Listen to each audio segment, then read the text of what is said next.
At my brother Christopher's wedding, the coordinator didn't even look up when I reached the front of the line. She was checking names off a list, her hands moving with the brisk efficiency of someone who just wanted to get through the count. Ahead of me, guests were being handed thick velvet-lined gold bands.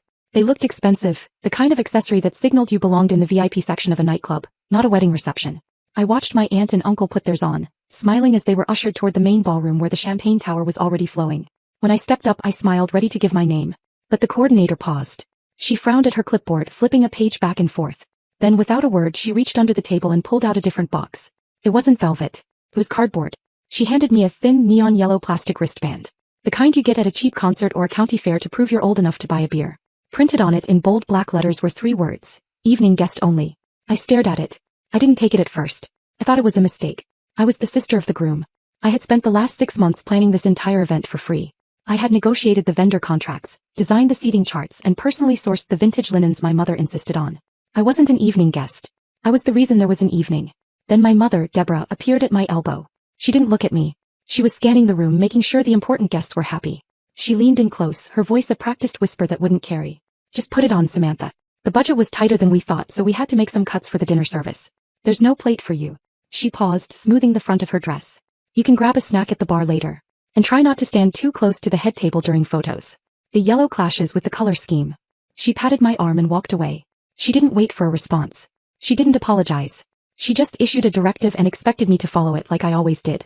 I stood there holding that cheap piece of plastic, feeling the heat rise in my cheeks. It wasn't just an insult. It was a demotion. It was a physical symbol of exactly where I stood in this family. They had extracted every ounce of utility they could get from me. My labor, my time, my expertise. And now that the work was done, I was being discarded. Drop a comment and let me know where you're listening from and what time it is for you right now. I'd love to know who's part of our community.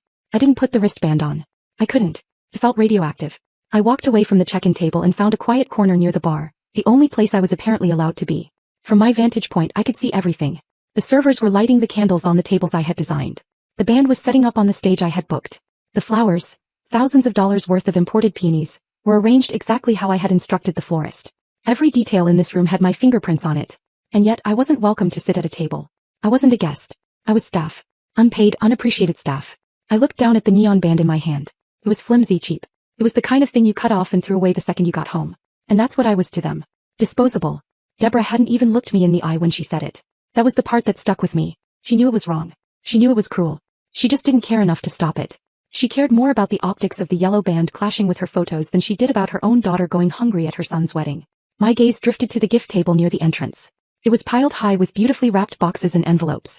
In the center sat the wishing well, a heavy locked glass box for cards that I had specially ordered because my mother was paranoid about theft. It was already half full of envelopes, and somewhere near the bottom of that pile was mine. A thick, cream-colored envelope made of heavy cardstock.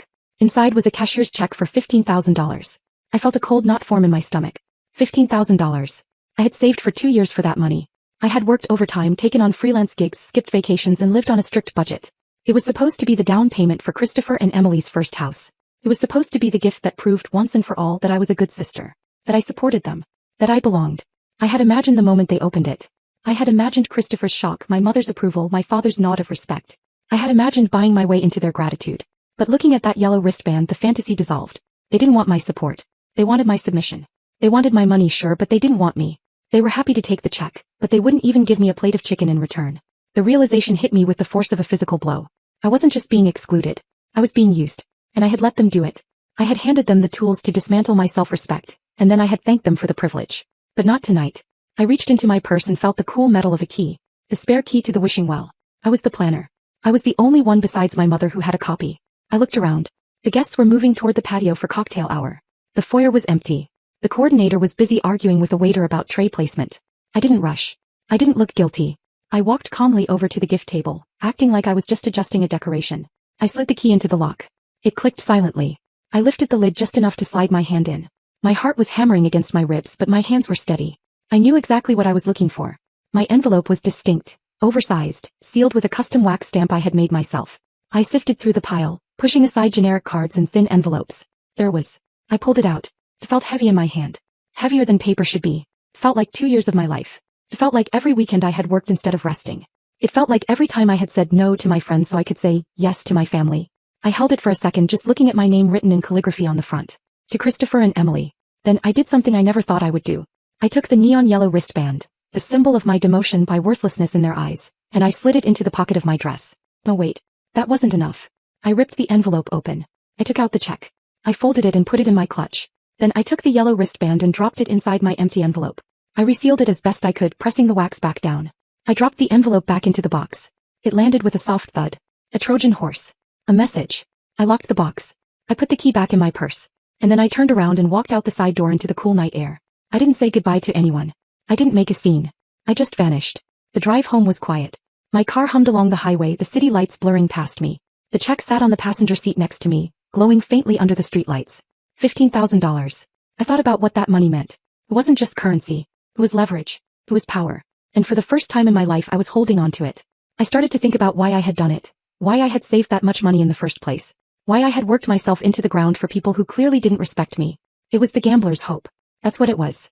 I had been gambling on their love. I thought if the stakes were high enough, if the buy-in was big enough, I could force the house to let me win. I thought if I was the perfect planner, the perfect sister, the perfect financial safety net, they would have to love me.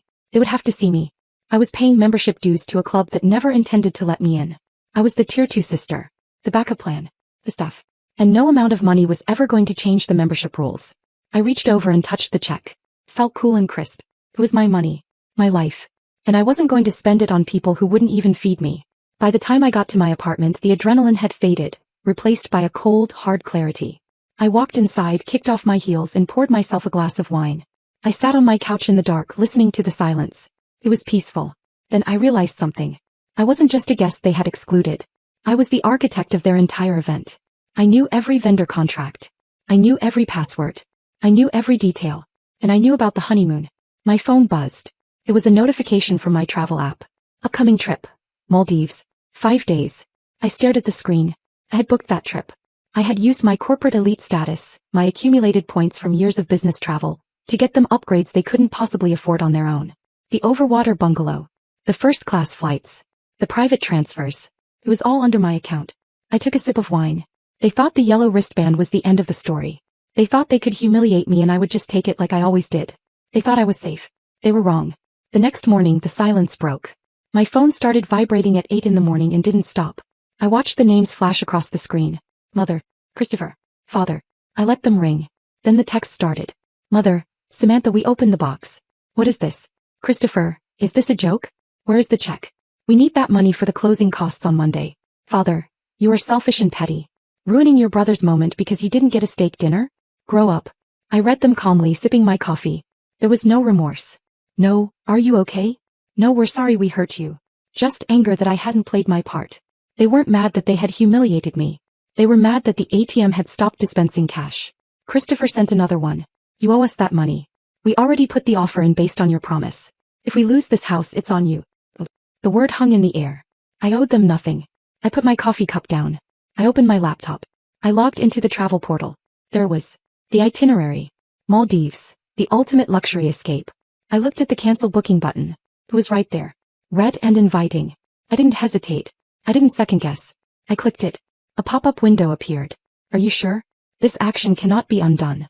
All non-refundable deposits will be forfeited or converted to credit for the account holder. Yes, I whispered. I'm sure. I clicked confirm. The screen refreshed. Cancelled. I watched as the points flooded back into my account. Hundreds of thousands of miles. Hotel credits. Upgrade certificates. All of it returning to me. The itinerary was stripped bare. The flights were gone. The bungalow was released back into inventory. If they wanted to go to the Maldives now, they would have to pay the rack rate. And without my check, they couldn't even afford the flight to the airport. I closed my laptop. 5 minutes later, my phone rang again. It was my father. He left a voicemail. I listened to it on speaker. His voice was shaking with rage. You little thief. You stole their honeymoon. I'm going to sue you. I'm going to call the police. You fix this right now, Samantha, or you are dead to this family. Dead to the family. I laughed. It was a dry, humorless sound. I was already dead to them. I was a ghost they only summoned when they needed something moved or paid for. Then a different notification popped up. A text message. But not from my family. It was from Emily, the bride. I stared at her name. We weren't close. She was nice enough, quiet, always seemed a bit overwhelmed by my mother's intensity. Why was she texting me? I opened it. It was a screenshot. A long text thread between Christopher and my mother from 3 weeks ago. Emily. Samantha, I am so sorry. I didn't know. I read the screenshot. Mother. The catering bill is over budget. We need to cut 10 heads. Christopher, cut the cousins. Then Samantha. She doesn't need a meal. Mother, are you sure? She's planning the whole thing. Christopher, she won't care. Tell Emily that Samantha volunteered to sit out so she could manage the vendors. Tell her Sam didn't want a plate. Emily won't question it if it comes from me. I dropped the phone. The air left my lungs. It wasn't just my mother being cheap. It wasn't just an oversight. It was Christopher, my brother, the golden child I had spent my life trying to impress. He had actively lied to his wife to cut me out. He had painted me as the martyr who wanted to be excluded so he wouldn't look like the villain for starving his own sister. He had sold me out for a plate of chicken. The betrayal was so absolute, so complete, that it burned away the last remnants of hesitation. There was no going back now. There was no reconciliation. There was only the truth. And I was going to deliver it. I picked up my keys. I grabbed the printed screenshot. I got in my car. I drove to my parents' house. I knew they would all be there for the gift opening brunch. The brunch I hadn't been invited to. When I walked in, the front door was unlocked. They were in the living room. The atmosphere was funereal. My mother was crying on the sofa. Christopher was pacing, red-faced, yelling into his phone, probably trying to rebook the flights. My father was sitting in his armchair, staring at the wall. They stopped when they saw me. You, my father snarled, standing up. You have a lot of nerve showing your face here. Fix it, Christopher shouted, taking a step toward me. Fix the honeymoon right now, Samantha. I didn't flinch. I didn't yell back. I just held up my phone. Emily sent me this, I said. My voice was deadly calm. Christopher froze. The color drained from his face so fast he looked like he might faint. She sent me the text where you lied to her, I continued. Where you told her I volunteered not to eat. Where you told Mom to cut me to save money. My mother stopped crying. She looked at Christopher, then at me. Christopher stammered. It wasn't. I didn't mean. You meant it, I said. You meant every word. You wanted my money, you wanted my labor, but you didn't want me. You treated me like staff. Well, staff gets paid. And since you didn't pay me, I took my severance. I looked at my father. You want to sue me? Go ahead. Show a judge these texts. Show them how you defrauded your own daughter to pay for a party she wasn't allowed to attend.